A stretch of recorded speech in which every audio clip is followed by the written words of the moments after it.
अब यहाँ रायगढ़ में छत्रपति शिवाजी महाराज का राज्य अभिषेक होने जा रहा है। रायगढ़ एक सुदृढ़ दुर्ग था, इसलिए तो महाराज ने इसको राजधानी के रूप में चुना, इसलिए तो यही राज्य अभिषेक होना चुना।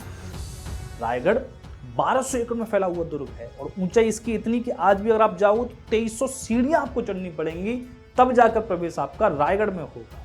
उस समय इसमें 11 छोटे बड़े तालाब थे, 84 पानी की टंकियां लगी हुई थी।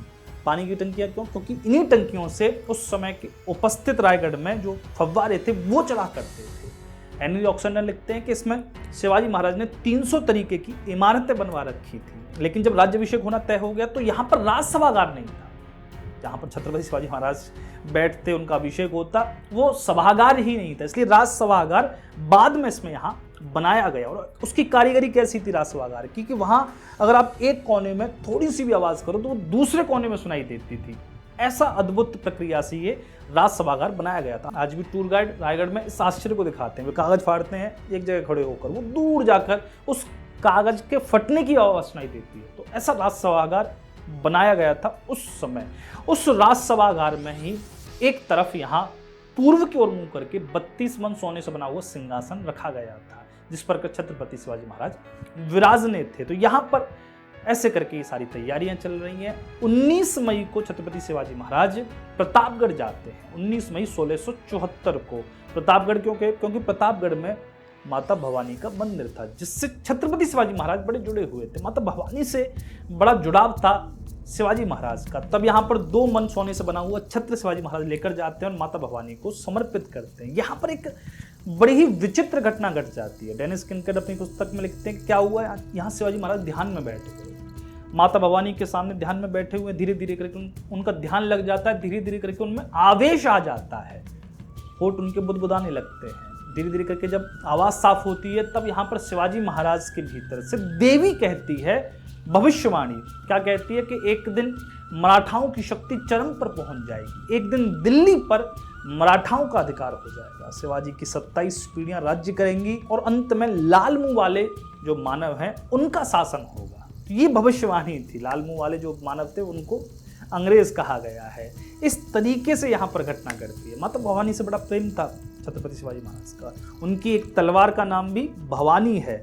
3 तलवारें थी महाराज के पास, जगदम्बा, तुलजा और भवानी।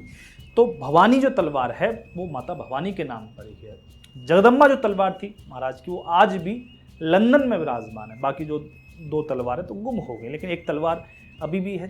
हमारी सरकार उसको लाने की योजना बना रही है। तो यहाँ पर शिवाजी महाराज 19 मई को प्रतापगढ़ जाते हैं। 21 मई को रायगढ़ में हेनरी ऑक्सफोर्ड का आगमन होता है। वो अपना पूरा अंग्रेज प्रतिनिधि मंडल लाया था। अंग्रेज प्रतिनिधि मंडल क्यों आया था?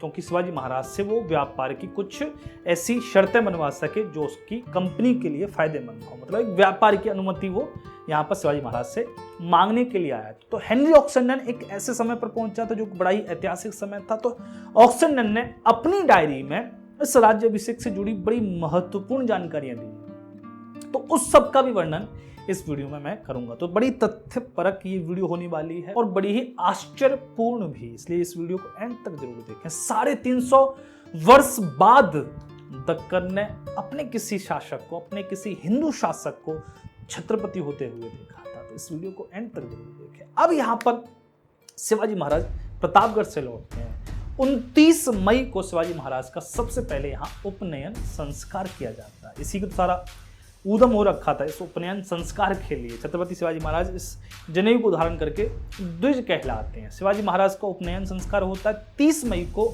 शिवाजी महाराज का दोबारा से विवाह किया जाता है उन्हीं की पत्नियों से।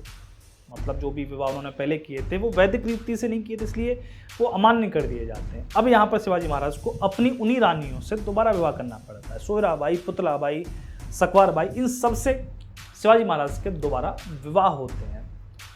इस समय महाराज के 6 पुत्रियां थी और 2 पुत्र थे। बड़ा विचित्र विवाह थे ये। मतलब अपने बेटे ही यहाँ माता पिता के विवाह में सम्मिलित हो रहे हैं। धीरे धीरे यहाँ पर समय गुजरता है, कर्मकांड सारे किए जाते हैं। राज्य अभिषेक प्रयोग जो यहाँ पर गागा भट्ट ने लिखी थी वो एक एक विधि यहाँ गागा भट्ट पूर्ण करते जा रहे हैं। 4 जून का समय पहुंचा। 4 जून को छत्रपति शिवाजी महाराज का तुलादान होता है। तुलादान में क्या था कि शिवाजी महाराज एक पलड़े में बैठेंगे, दूसरे पलड़े में यहाँ सोना रखा जाएगा जो कि शिवाजी महाराज के वजन के बराबर होगा। और वो यहाँ ब्राह्मणों में दान कर दिया जाएगा। तो ये तुलादान क्यों किया गया? जब ब्राह्मणों की सभा होती है जिसमें ये प्रश्न उठता है कि महाराज क्षत्रिय नहीं है इसलिए सिंहासन पर नहीं बैठ सकते, तो वहां पर दूसरा प्रश्न ये उठता है कि चलो ठीक है, जब क्षत्रिय साबित कर दिए जाते हैं तो बैठ तो सकते, लेकिन ब्रह्म हत्या की है शिवाजी महाराज ने। जब भी आक्रमण करते हैं किसी भी राज्य पर, किसी भी शहर पर, तो वहां पर ब्राह्मण भी होते हैं, तो ब्रह्म हत्या शिवाजी महाराज के द्वारा हुई है। जैसे कृष्णाजी भास्कर थे, वो अफजल खान के साथ आए थे तो ब्राह्मण दुष्ट का साथ दे रहे थे, तो यहाँ पर शिवाजी महाराज ने कृष्णाजी भास्कर को सिलटा दिया था। तो कृष्णाजी भास्कर जैसे न जाने कितने ब्राह्मणों को छत्रपति ने अपनी तलवार से मौत के घाट उतारा था, इसलिए ब्रह्म हत्या के दोषी थे शिवाजी महाराज। ऐसा ब्राह्मणों ने यहाँ प्रश्न उठाया, इसलिए ब्रह्म हत्या के पाप से कैसे निवृत्त हों। तो यहाँ पर गागा भट्ट इस दोष की निवृत्ति बताते कि जब शिवाजी महाराज अपने वजन के बराबर सोना ब्राह्मणों में दान कर देंगे तब वे ब्रह्म हत्या से मुक्त हो जाएंगे। बड़ा विचित्र सा पाप था, बड़ा ही विचित्र सा इसका उपाय भी निकाला गया। तो यहाँ पर शिवाजी महाराज तुलादान के लिए राजी हो जाते हैं। शिवाजी महाराज को एक पलड़े में बिठाया जाता है, धीरे धीरे करके दूसरे पलड़े में यहाँ सोने के सिक्के डाले जाते हैं। 17,000 होन यहाँ शिवाजी महाराज के दूसरे पलड़े में रखे जाते हैं, तब जाकर वजन बराबर होता है। 17,000 होन का मतलब हो गया शिवाजी, अगर उसका वेट किया जाए तो वेट निकलता है, उस समय शिवाजी महाराज 80 किलो के थे। महाराज का वजन 80 किलोग्राम था। तो यहाँ पर 17,000 होन, 17,000 का मतलब हो गया ये उस समय 68,000 रुपये थे, मतलब 4 गुना होते हैं रुपए होन से। तो यहाँ पर छत्रपति शिवाजी महाराज का तुलादान होता है। 16 तरीके की वस्तुएं, एक सोना, चांदी, तांबा, पीतल, बाद में फिर खाने पीने की मसाले, ये सभी 16 तरीके की वस्तुएं यहाँ तुलादान के रूप में की जाती हैं। और बाकी फिर बाद में ये सारी चीज़ें ब्राह्मणों को और उसके बाद प्रजा को, उसके बाद जितने भी वहाँ पर याचक थे उन सबको बांट दी जाती है। तो ये 4 जून 1674 को ये कार्यक्रम वहाँ पर किया जाता है। अब यहाँ पर शिवाजी महाराज का राज्याभिषेक का मुहूर्त उपस्थित होता है। मुहूर्त कब था? 6 जून को सुबह 5 बजे, जब सूर्य उदित नहीं हुआ है लेकिन अंधेरा भी नहीं है, एक भोर का समय। इस भोर के समय में शिवाजी महाराज का राज्य अभिषेक होना था। तो तैयारी कब? 5 जून को ही सारी तैयारियां शुरू हो चुकी हैं। 5 जून की संध्या यहाँ ढल जाती है, धीरे धीरे अंधेरा पसर जाता है। लेकिन अंधेरा रायगढ़ में नहीं था आज। रायगढ़ तो यहाँ तरह तरह की रोशनियों से नहाया हुआ था। यहीं पर अब शिवाजी महाराज का पहले अभिषेक किया जाता है। तरह तरह की जो नदियां थी उनसे जल मंगाया जाता है। तरह तरह की नदियों का जल यहाँ पर रायगढ़ में लाकर उपस्थित किया जाता है। विभिन्न दिशाओं से यहाँ समुद्र का जल लाकर छत्रपति शिवाजी महाराज के लिए उपस्थित होता है। यहाँ पर सभी ब्राह्मण वेद मंत्रों के उद्घोष के साथ शिवाजी महाराज का जलाभिषेक करते हैं। धीरे धीरे जलाभिषेक यहाँ चलता है। शिवाजी महाराज का जलाभिषेक पूर्ण होता है। जलाभिषेक होना था, उसके बाद सिंहासन आरूढ़ होने थे, उसके बाद राज दर्शन होना था। ये सब मिलाकर राज्य अभिषेक था शिवाजी महाराज का। धीरे धीरे वहां मुहूर्त पहुंच रहा है, धीरे धीरे वो समय पहुंच रहा है जब शिवाजी महाराज सिंहासन पर विराजेंगे। यहाँ पर शिवाजी महाराज पूरी तरीके से तैयार होकर अपने राजसभागार में पहुंचते हैं।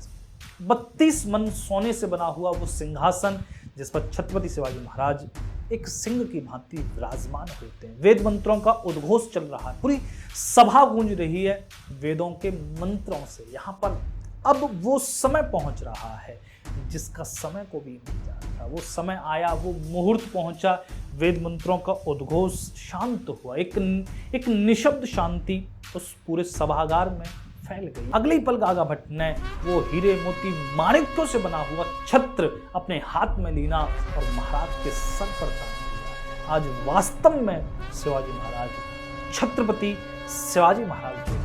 तभी यहाँ पर गागा भट्ट उद्घोष करते हुए एक उच्च स्वर में पूरी सभा को संबोधित करते हुए बोले, क्षत्रिय कुलावंत सिंहासनाधीश्वर गो ब्राह्मण प्रतिपालक हिंदू पद पादशाह श्रीमंत श्री छत्रपति शिवाजी महाराज की जय हो।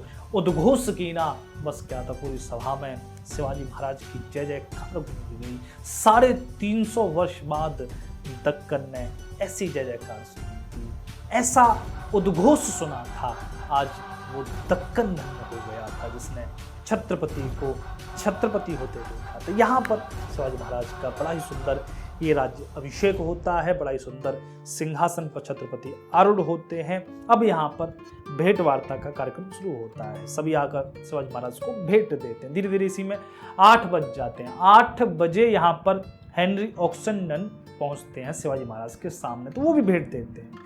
ये पूरा अंग्रेज प्रतिनिधि मंडल यहाँ रायगढ़ में पहुंचा हुआ था। तो वहां पर डेनिस किनकेट बड़ा ही सुंदर वृत्तांत लिखते हैं हेनरी ऑक्सेंडन का। जब हेनरी ऑक्सेंडन यहाँ पहुंच गए तो पहले तो इनको रहने की व्यवस्था नहीं मिली, क्योंकि इनकी पूर्व सूचना महाराज के पास थी नहीं। तो इनको पहले टेंट में रखा जाता है, बाद में शिवाजी महाराज इनको फिर रायगढ़ में एक महल में रखते हैं। लेकिन ऑक्सेंडन यहाँ बड़े ही विचलित रहते हैं। विचलित क्यों रहते हैं? क्योंकि रायगढ़ में यहाँ कहीं उनको मांस नहीं मिल रहा था खाने के लिए। मांस नहीं मिल रहा था, तो अब तब उन्होंने एक अपनी अर्जी भिजवाई महाराज के लिए कि मांस बना नहीं रह सकते, मांस तो चाहिए। तब यहाँ पर शिवाजी महाराज अंग्रेजों की इस बेचैनी को समझते हैं और नीचे से जो तलहटी थी पाचाड़ से उनके लिए मांस की व्यवस्था कराते हैं। लेकिन ये अंग्रेज इतना मांस खाते थे कि एक बकरा आधा साफ कर लेते थे, क्योंकि बकरे का ही मांस वहां उपलब्ध था शिवाजी महाराज के यहाँ, और तो कोई तरीके का मांस था ही नहीं। तो आधा बकरे का मांस ये एक दिन में खा जाते थे। लेकिन फिर भी ये बेचैन थे। बेचैन क्यों थे? क्योंकि शिवाजी महाराज के यहाँ जो मांस मिल रहा था वो मिल रहा था उबला हुआ या फिर तला हुआ, लेकिन अंग्रेजों को शौक था भुने हुए मांस का, तो भुना हुआ मांस नहीं मिलता। तो ये ऑक्सेंडन और उनका अंग्रेज प्रतिनिधि मंडल इसी में उलझे रहते हैं। ये बड़ी एक विचित्र बात थी। शिवाजी महाराज भी इस पर आश्चर्य करते हैं कि इतना मांस खा जाते हैं। ये अंग्रेज प्रतिनिधि मंडल 22 दिन रुकता है रायगढ़ में। जब ये विदाई समारोह में जा रहे होते हैं तब इनको छत्रपति शिवाजी महाराज विदा करते हैं। तब वहां पर एक बूढ़ा व्यक्ति पहुंचता है। वो कहता है महाराज बस एक विनती है आपसे। क्या विनती है? कि मैं अंग्रेजों को पास से देखना चाहता हूँ। महाराज को बड़ा आश्चर्य हुआ कि अंग्रेजों को पास से क्यों देखना चाहते हो? बोले महाराज मैं कसाई हूँ, मैं वो कसाई हूँ जो रोजाना अंग्रेजों के लिए मांस बेचता था। बकरे का मांस मैंने ही भेजा है, और मुझे आश्चर्य इस बात का है कि मेरे शेष जो ग्राहक हैं जिनको मैं मांस बेचता हूँ वो सालों में जितना मांस खाते हैं, इन्होंने ये 20-21 दिन में इतना मांस खा लिया है। तो मैं अंग्रेजों को पास से देखना चाहता हूँ। तो ऐसी भी आपको विचित्र बातें वहां देखने को प्राप्त होंगी। यहाँ पर छत्रपति शिवाजी महाराज ऑक्सेंडन से मिलते हैं, ऑक्सेंडन की सारी शर्तों को सुनते हैं और बाद में उसको आश्वासन देते हैं ये सारी व्यापार की नीतियां बाद में तय करेंगे। यहीं पर अब 9 बजते हैं। 6 जून की वो सुबह की 9 बजे की बेला उपस्थित होती है। अब यहाँ पर राज दर्शन का समय था, पूरा यहाँ पर भ्रमण का समय था। शिवाजी महाराज निकलते हैं और हाथी पर विराजमान होते हैं। हाथी पर बैठते हैं। उनके जो सेनापति थे हम्बीराव मोहिते, वो यहाँ पर स्वयं महावत बनते हैं। छत्र उनके ही अष्ट प्रधान वहाँ पर धारण करते हैं। शिवाजी महाराज हाथी पर यात्रा करते हैं। ऑक्सेंडन को यहाँ पर बड़ा विचित्र ये आश्चर्य होता है कि जिस रायगढ़ पर पहुंचने के लिए आदमी को संघर्ष करना पड़े, क्योंकि आदमी भी आसानी से नहीं पहुंच सकता, वहां पर यह हाथी कैसे पहुंचा दिए।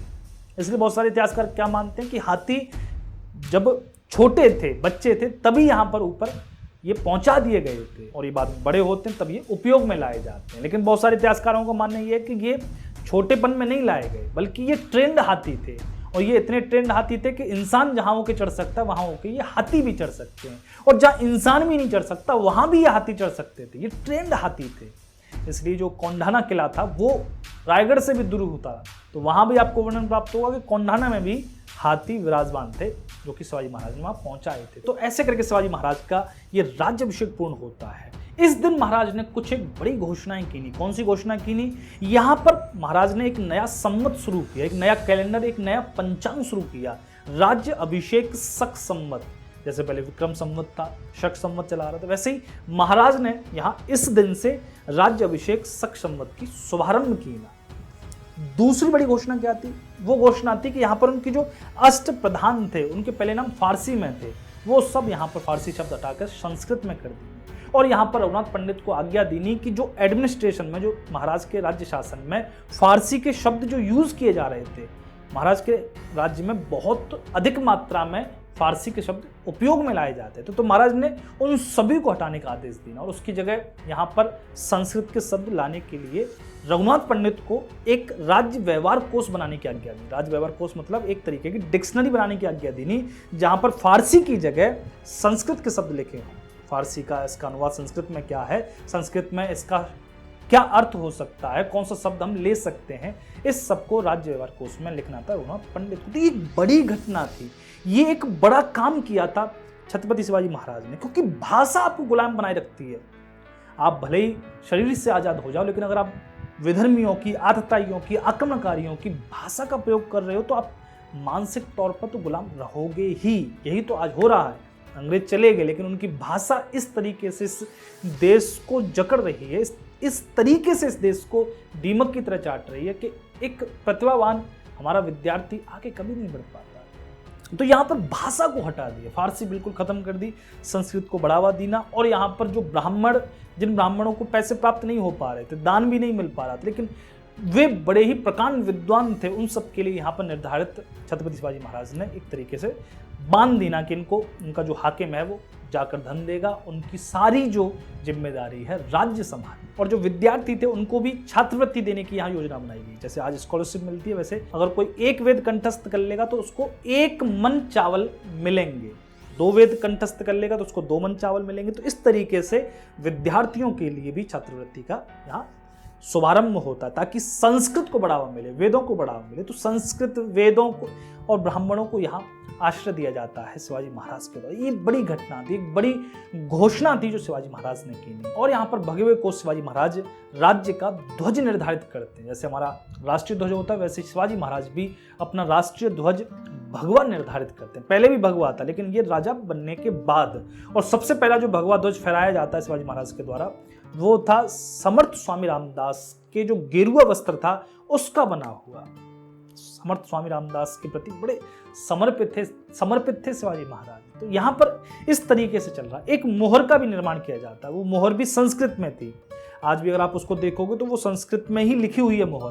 प्रतिप चंद्र लेखेव वर्धिष्णु विश्व वंदिता साहशूनो शिवशेषा मुद्रा भद्राय राजते। मतलब क्या है इसका? इस मुद्रा का मतलब यह है कि प्रतिप चंद्र लेखेव, मतलब प्रतिपदात चंद्र की तरह जैसे जैसे चंद्रमा बढ़ता जाता है, वैसे ही शाहसूनो, शाहजी के पुत्र शिवशेषा मुद्रा भद्राय राजते, उनकी जो मुद्रा है वो भी प्रजा का कल्याण ऐसे ही करे। तो ये इस तरीके से शिवाजी महाराज ने उस 6 जून 1674 को ये बड़ी घोषणाएं की नहीं। अब यहाँ पर शिवाजी महाराज सभी ब्राह्मणों को दान देकर विदा करते हैं। ब्राह्मण कितने आए थे? 11,000 ब्राह्मण छत्रपति शिवाजी महाराज के इस राज्य अभिषेक में पहुंचे थे। 11,000 ब्राह्मण, ये तो ब्राह्मण थे, उनका परिवार भी साथ में था। तो 50,000 ब्राह्मण शिवाजी महाराज के रायगढ़ में पहुंचे थे। सभी ब्राह्मणों को शिवाजी महाराज ने 3 रुपए से 5 रुपए तक सभी को दान दिया। जो भी आम ब्राह्मण थे, जो केवल ब्राह्मण होने के नाते आए थे, जन्म से ही ब्राह्मण थे, बस खाली वही वेद पाठी और जो पुजारी, जो गुसाई थे, उनको तो अधिक मात्रा में दक्षिणा यहाँ पर दी गई थी। तो यहाँ पर सभी को 3 से 5 रुपए दिए जाते हैं। उनकी पत्नियों को यहाँ 2 रुपए दिए जाते हैं और उनके पुत्रों को यहाँ 1-1 रुपया यहाँ बांटा जाता है। इस सब में शिवाजी महाराज को 12 दिन लग गए, मतलब ब्राह्मणों को दक्षिणा देने में 12 दिन व्यतीत हो गए। 7.5 लाख रुपए इनकी दक्षिणा में यहाँ खर्चा होता है। और यहाँ पर जो मुख्य ब्राह्मण थे उन सभी को शिवाजी महाराज 5-5 हजार रुपए दक्षिणा देते हैं। गागा भट्ट को उस समय दक्षिणा मिली थी 1 लाख रुपए की। ये 1 लाख रुपए तो तब तक जब सबसे एंड में विदा करते हैं तो 1 लाख यहाँ छत्रपति शिवाजी महाराज गागा भट्ट को देते हैं। लेकिन जो दान यहाँ पर हर वक्त दिया जा रहा था, 12-14 दिन का ये राज्याभिषेक हुआ, इस समय जो दान की प्रक्रिया चली उस समय तो गागा भट्ट को अनंत संपदा। यहाँ पर सभी संपदा छत्रपति शिवाजी महाराज ब्राह्मणों को बांटते हैं, अपनी प्रजा को बांटते हैं, याचकों को बांटते हैं। तो इस पूरे राज्याभिषेक में बड़ा खर्चा हुआ। यहाँ पर बाबा साहब पुरंदरे लिखते हैं 50 लाख का करीब इस खर्चा इस पूरे राज्याभिषेक में हुआ। लेकिन कृष्णा जी अनंत सभासद क्या लिखते हैं? वो लिखते हैं कि इसमें 7 करोड़ 10 लाख रुपए खर्च हुए। अलग अलग मात्रा में अलग अलग आपको वर्णन प्राप्त होंगे, लेकिन एक अपार संपदा यहाँ इस राज्याभिषेक में खर्च जरूर हुई थी। एक भव्य राज्याभिषेक शिवाजी महाराज ने यहाँ तय किया था। लेकिन यहाँ पर शिवाजी महाराज ने एक नई परिपाटी की शुरुआत की। वो कौन सी नई परिपाटी थी कि अभी तक क्या होता था कि हमारे भारत के राजे रजवाड़े जागीरें दान करते थे, मुगल जागीरें देते थे, लेकिन शिवाजी महाराज ने अपने पूरे राज्याभिषेक में कोई जागीर दान में नहीं दी। जागीर के देने से क्या होता था कि जागीरदार उस प्रजा का, जहां उसको ये जागीर दी जाती थी, उस प्रजा का शोषण करता था। तो शिवाजी महाराज ने ये जागीर दान ही नहीं की। लेकिन फिर भी आपको वहां पर एक वर्णन प्राप्त होगा कि एक ब्राह्मण यहाँ पर लड़ गया, बोला मैं दान नहीं चाहिए। शिवाजी महाराज के सेवक यहाँ दौड़ते हुए आए, महाराज एक ब्राह्मण दान लेने से इनकार कर रहा है। महाराज खुद पहुंचे, भैया दान दे ही तो रहे, ले तोड़ ही रहे, लेने से मना क्यों कर रहे हो? बोले मुझे ये सोने चांदी नहीं चाहिए। फिर क्या चाहिए? मुझे जागीर चाहिए। नरसिंह भट्ट नाम का एक शास्त्र, एक ब्राह्मण था वहां, वो अड़ गया, मुझे जागीर चाहिए, और वो जागीर चाहिए जो मुझे आदिल शाह ने पहले दे रखी थी। आपका शासन आया तो वो सारी जागीरें मुझसे छिन गई। तो यहाँ पर छत्रपति बड़े ही असमंजस में पड़ जाता, अगर इसको जागीर दे दी तो सब जागीर लेंगे, लेकिन क्या किया जाए? अगर ये दान नहीं लेगा तो एक बड़ा अशुभ माना जाए। इसलिए गागा भट्ट के कहने से यहाँ पर शिवाजी महाराज बड़े अनमने होकर नरसिंह भट्ट को ये जागीर प्रदान करते थे। एक जागीर पूरे राज्य अभिषेक के दौरान शिवाजी महाराज ने दी। लेकिन आप सोचो विजन कितना क्लियर था महाराज का कि जागीरें नहीं देनी, जागीरें देने से ये निरंकुश भी हो जाते हैं और प्रजा को कष्ट भी देते हैं। तो महाराज का यहाँ से आपको दृष्टिकोण पता लगेगा। अब यहाँ पर उसी दिन शिवाजी महाराज ने एक विशेष व्यक्ति को भी बुलाया। इसका वर्णन बाबा साहब पुरंदरे अपनी किताब में करते हैं, रणजीत देसाई भी करते हैं। तो बाबा साहब पुरंदरे इसको लिखते हैं बड़ी अच्छे तरीके से। वो क्या कहते हैं कि यहाँ पर एक व्यक्ति को बुलाया। कौन सा व्यक्ति? जिसने शिवाजी महाराज की रक्षा करी थी आगरा में। महाराज, अगर आपने वो वीडियो नहीं देखी है तो आपको देखनी चाहिए, आपको प्लेलिस्ट में मिल जाएगी। महाराज वहाँ से निकल के आए थे टोकरियों का सहारा लेकर। उनके बाद वहाँ पर उनकी जगह एक हिरोजी फरजंद ये लेट गए थे। ये शिवाजी महाराज उनका लेट गए तो उनके पैर दबा रहे थे मदारी मेहतर। मदारी मेहतर उस समय 16-17 साल का एक युवा था। तो मदारी मेहतर यहाँ पर पैर दबा रहा था। हालांकि इतिहासकारों में बड़ा विभिन्न मत हैं। इतिहासकार मानते हैं मदारी मेहतर कोई था ही नहीं, मदारी मेहतर का नाम ऐसे ही गलत लिख दिया गया है। क्यों? क्योंकि मदारी मेहतर एक मुस्लिम था। जो मेहतर इसके पीछे लगा हुआ है ये कोई कास्ट की वजह से नहीं है, ये मुसलमानों में एक तरीके से नेता और एक अग्रणी के रूप में लिया जाता है। तो यहाँ पर बाबा साहब पुरंदरे लिखते हैं कि ये मदारी मेहतर एक मुस्लिम था जिसने शिवाजी महाराज की रक्षा की। अब यहाँ पर बहुत सारा विरोध हो जाता है, कई सारे संगठन आपस में लड़ जाते हैं कि आप शिवाजी महाराज के सेनापति मुस्लिम बता रहे हो, उनकी रक्षा करने वाले भी मुस्लिम बता रहे हो, क्योंकि उनकी लड़ाई तो मुस्लिमों से ही है। तो यहाँ पर कई सारी चीज़ें विरोधाभास में आती है। तो मैं दोनों ही मत आपके सामने रख रहा हूँ। कई सारे मानते हैं कि ये था ही नहीं कोई मदारी मेहतर। अब यहाँ पर मदारी मेहतर को शिवाजी महाराज बुलाते हैं, ऐसा बाबा साहब पुरंदरे लिखते हैं। और मदारी मेहतर से कहते हैं तुम्हें कुछ देना चाहता हूँ, तुमने समय पड़ने पर मेरी रक्षा की थी, बताओ क्या चाहिए। तो मदारी मेहतर यहाँ पर मांगते हैं, मांग तो कुछ भी सकते थे, लेकिन वे मांगते हैं कि सिंहासन की वे यहाँ पर सेवा करें, जो सिंहासन है शिवाजी महाराज का उसकी देखरेख करें, बस इतना ही चाहिए। यहाँ पर शिवाजी महाराज मदारी को ये सब प्रदान कर। अब यहाँ पर एक व्यक्ति नाराज हो जाता है और वो थे निश्चलपुरी गोसाई। ये तांत्रिक थे, सारी तंत्र विधि शिवाजी महाराज जो भी करवाते थे वो निश्चलपुरी से कराते थे। निश्चलपुरी गागा भट्ट से चिढ़ते थे, गागा भट्ट से इतना चिढ़ते थे कि निश्चलपुरी ने जब देखा कि राज्याभिषेक गागा भट्ट कर रहे हैं सारा, अब तो गागा भट्ट ही पूछे जा रहे हैं, कोई काशी से आया हुआ ब्राह्मण ही पूछा जा रहा है, हमें तो कोई पूछ ही नहीं रहा। तो यहाँ पर निश्चलपुरी नाराज हो गए और रायगढ़ को छोड़कर चले जाते हैं। और यहाँ पर शिवाजी महाराज को कहकर जाते हैं कि आपका जो राज्याभिषेक हुआ है वो गलत मुहूर्त में हुआ है और बहुत सारे असगुनों के साथ हुआ, इसलिए आपका राज्याभिषेक मेरी तरफ से मान्य नहीं है। ऐसा उन्होंने क्यों कहा?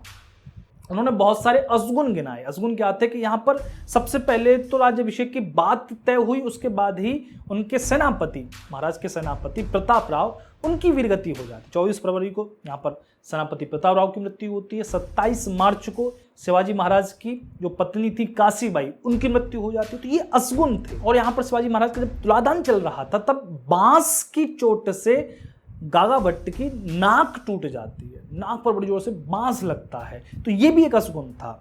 और जो शिवाजी महाराज के राजपुरोहित थे बाल भट्ट, उनके ऊपर छत से एक काष्ठ निर्मित जो फूल था वो उनकी खोपड़ी पे गिर जाता है, तो ये भी एक असगुन था।